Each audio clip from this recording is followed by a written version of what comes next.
Welcome to the only daily podcast focusing on compliance news of the day. Each morning, start your day with a cup of coffee and Tom Fox, the voice of compliance, to hear about 4 of the top compliance, corruption, or leadership stories you will need to start your day. The Daily Compliance News is a production of the Compliance Podcast Network.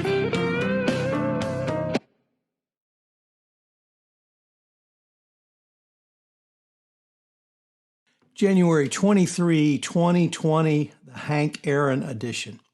Today I take things in a little bit different direction as all of my articles relate to Henry Aaron, who died yesterday. He was the home run king for many years, having hit 755 home runs. He beat or bested Babe Ruth as the home run king when he hit number 715 in April of 1971. He was one of the, obviously, 2 or 3 greatest baseball players of all time. And his numbers are simply staggering in terms of hits, 3,000, RBIs, and, of course, home runs.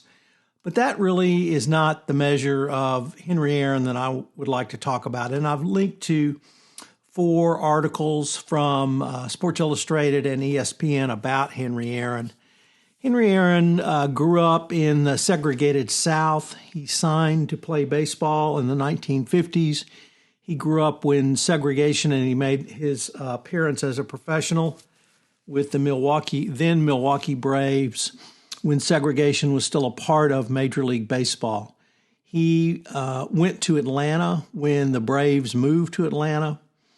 And in 1971, when he was on the cusp of besting Babe Ruth's record, he ended that season with 700. He ended the prior season with 713 home runs. So he needed to hit 2 more to break the record. He was subject to a campaign of hatred, vitriol, pretty much similar to Donald Trump and his supporters and how they feel about Kamala Harris. Except everything was in writing then, not social media. And he got hate letters, he got hate phone calls, and he went through that time with incredible dignity. And that's something that every compliance officer, everyone listening to this podcast, I think could take away from Henry Aaron is his dignity as a black man, as an American, but as a man and as a person. And that's something that certainly got lost in the Trump administration. Dignity was not a word that anyone would associate with Donald Trump or the Trump administration or MAGA hat wearers or the insurrectionists of January 16. So Henry Aaron, in my mind, was one of the 2 or 3 greatest baseball players of all time. Growing up, I thought it was Willie Mays, but when he was 39, Henry Aaron hit 50 home runs. And he had longevity. He had 13 seasons where he hit between 30 and 50 home runs. So he was consistently great, even if he was not flashy. He had a cannon arm from left field that no one would run on. But it was his inherent humanity and his inherent dignity. And that's one of the things that I think compliance professionals and chief compliance officers really bring to the table is dignity and, more importantly, humanity. Whether you want to call that institutional justice, whether you want to call that institutional fairness, but you are the people charged with bringing those concepts to your corporation.